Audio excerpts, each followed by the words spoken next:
we have two tools we wanted to share with you guys today. The first one is going to be EdPuzzle, which is more of an instructional tool. And then the other one is WeVideo, which you can use to create instructional videos, but it's also a great tool for kids. So I'm going to go ahead and show you guys EdPuzzle first. It's a pretty simple program, which is why I love it. It's really good at one thing because it only does one thing. And basically it means that you can take a video and you can put pause points within the video so that you can insert questions that kids would then have to answer, or you can even add like little notes. So if you want to call attention to something in the video, you can have like a little note pop up. You can also do voiceovers. So maybe you have a part of the video like it's showing like a mathematical process, but you have a different way you explain it, or maybe you have a science video and you want to, all they have is pretty background music and you actually want to explain like what's causing the volcano to erupt. You could actually insert a voiceover so that way the kids can have you teaching via that video as well. So I'm going to actually show you kind of the process of EdPuzzle and kind of walk you through how you would create like this video lesson to push out to your kids.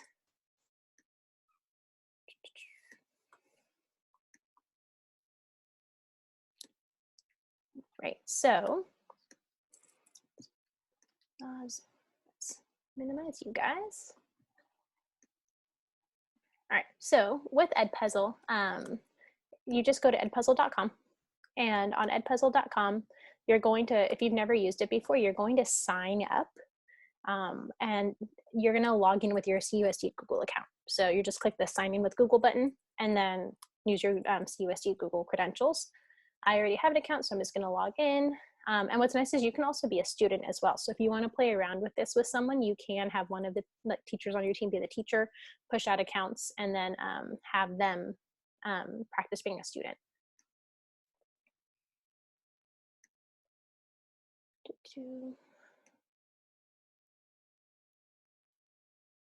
So once you log in, you're going to you always get taken to your content page, which is kind of like your home landing page, where any video lessons you've created are here. One of the things with EdPuzzle is what I love is that it is free. They do offer a paid version where it's a monthly stipend. I think right now it's like $9 a month. With the paid version, you get more storage. So with the free version, you're limited to having 20 lessons, video lessons in your library at a time. You can always delete lessons and then have, as you create new ones, you can get rid of old ones and then create new ones. If that is something that you are interested in where you'd want more lessons, then you could do the paid stipend. But I've usually been fine getting by with the free version, no problem. And you have access to all the other features besides that. So from here, when you're on your homepage, you'll see you have some options here on the left. With content, their homepage is basically anything that's been created. So you do tell them like what school you're at. And so things that people have done at your school start to pop up. So I have just CSI is marked as my school. So like Terry Hughes, you can see that she's been doing EdPuzzle with her kids. So some of her stuff will pop up. Things that are trending. So you can see ones that are really popular by state, like they just pop all kinds of stuff up. There's EdPuzzle's curriculum. So you can actually view like work that's been curated by teachers. So you can browse through that. You can look at just the stuff teachers in your school have been doing. And then this is, again, my content is your content that you've said, yes, I want this video in mine, I think. So you can see I have a bunch of different random ones in here. So once you have your video, once you have your content, the first thing you want to do is you're going to create a video. And you can search a few different ways to get a video. You can go through their channels here. So they basically work with YouTube. And then these are channels within YouTube that they recommend for education. And these are all great YouTube channels. If you don't want to search through their platform, if you'd rather actually search through YouTube, that's kind of how I work. I don't work too well this way. What's nice with this way though is you can filter it a bit more. But again, right, you can just kind of look this way and you'll see there's a bunch of different stuff. You can just search through Khan Academy, National Geographic, TED Talks are great. So if you actually want to just go to YouTube, you can do that as well. That's what I like to do. Let's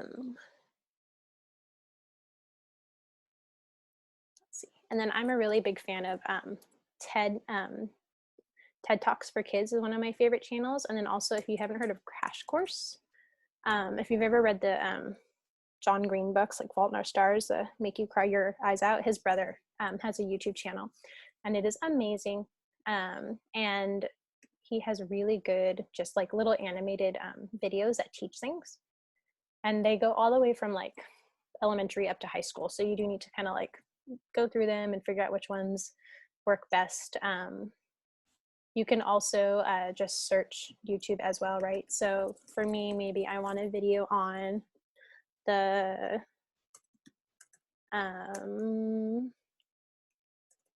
the 13 colonies, doing social studies for 5th grade. So like here, right, Kids Academy talks about the 13 colonies. I could do that. If I know for specific, right, like your crash course has specific ones, I could do that. So I could even do 13 colonies crash course. And here we go, like, right, like colonial America. Hi, I'm John Green. So I say I've already watched this video. Oh my gosh. I know I want to use this video. I previewed it. We're good. What I can just do is copy this YouTube link, go over to EdPuzzle, and then where it says search content in the top, I'm just going to paste the link. And it brings a video up right away. So super simple. That's actually how I prefer to search. If you like using the things on the left, then do that. Everyone's going to have their own way that works. Once you have your video, you have some options on how to edit it.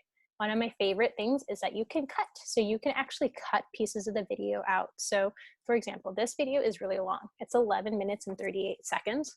So what you could do is you could trim, say you only want to talk about a certain piece, you could trim that video, and you can do that just by like, oh gosh. Oh. You can drag this little bar, right? So maybe I know I want to push this out maybe in 2 lessons, because research has shown kids can't really focus past 6 minutes. Actually, no one can really focus past 6 minutes. So I know I don't want this first video longer than 6 minutes. So maybe I'm just, I'm going to cut it there. And I know that I'm going to leave that there as my video. And then I can push out another lesson later with the second half. You can also trim in the middle, which is really nice. You really can customize the video to fit what you need. So it's really nice, and that way it's kind of got a little mini editor in it. So once you have it cut, then the next thing you would do is you can also do a voiceover. So maybe there's a point in the video where I'm like, I kind of want to just add a different spot to it that really lets me like enunciate something. So maybe I know I want a voiceover at like this right after he's done talking. So maybe like to talk about like this picture, right? So then all I would do is drag my cursor to where I want it. I'm going to click start recording. Make sure you allow your microphone. And here I'm going to record my video, and I'm going to share whatever information I want to call attention to here. And then I'm going to hit stop recording. Word of advice, you can either do what I'm doing where you have headphones in, or you want to make sure you mute your computer when you do this. Otherwise, the audio of the film is also going to be playing while you're doing voiceover, and so that'll be background audio in your recording. So again, either headphones or mute your computer when you do your voiceover. So what's nice too is you can see, right here's my voiceover. It tells you it's 11 seconds. So you can kind of see where it is in my video. And then the best part of EdPuzzle is you can start to put in questions. So you can put in pause points where you want kids to stop and you can check for understanding. So maybe I know after my voiceover, I want to put in a multiple choice question. And then I can ask them, I would actually type in a serious question here, but we're just going to be silly.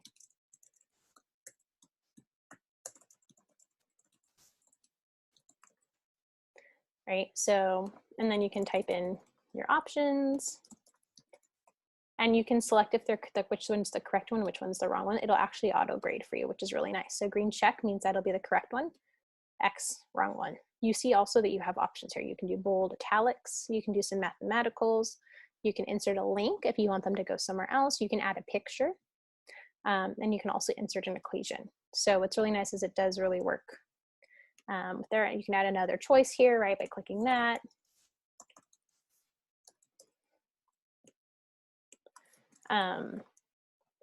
And you can also set auto feedback. So once they create it, you can, once they answer it, you can create an auto feedback. So say you want them to have feedback if they get the wrong answer.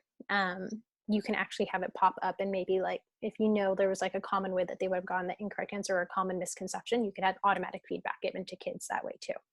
So that's really nice as well. So that's a multiple choice question. Again, these become auto graded, which is awesome. It won't let you save it till you set the correct answer. We'll go with chocolate. The Dutch traders who found. And then, and you will be able to see where they are because there's a little marker there. You can also add in other questions.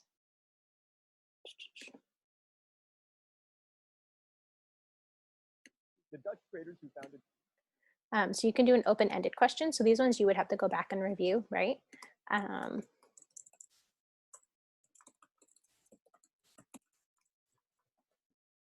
again, you can create auto feedback as well. All the same options. Oh my goodness.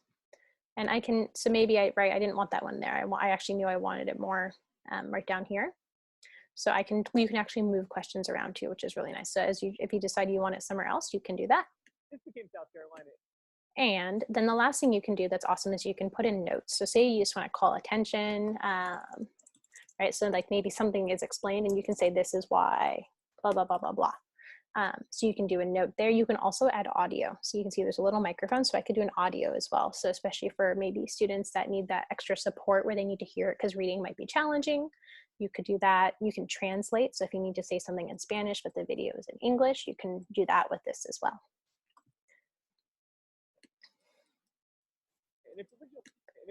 Oh my goodness.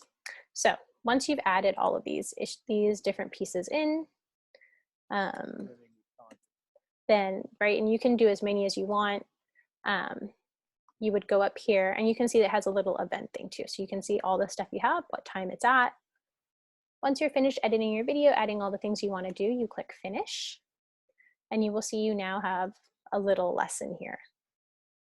It tells you the to-dos that kids have to do. You'll notice my note is not here because it's not something kids have to do. You can always, from here, you can also always edit it.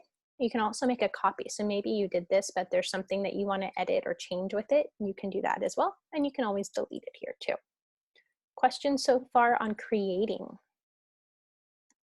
a video lesson? All right.